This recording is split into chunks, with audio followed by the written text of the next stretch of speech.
So we're going to change the headlights for a Vauxhall or Opel Insignia, model year 2015.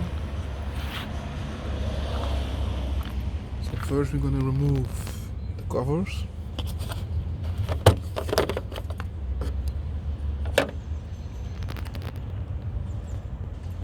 I already removed the faulty headlight, so this is the connector to the car.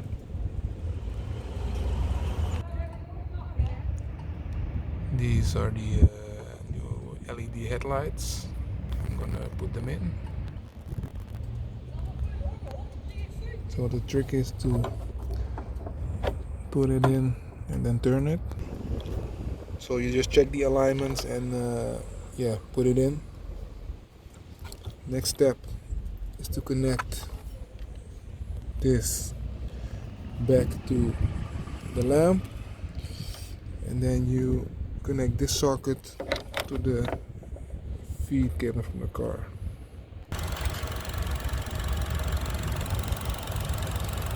And it works. Nice.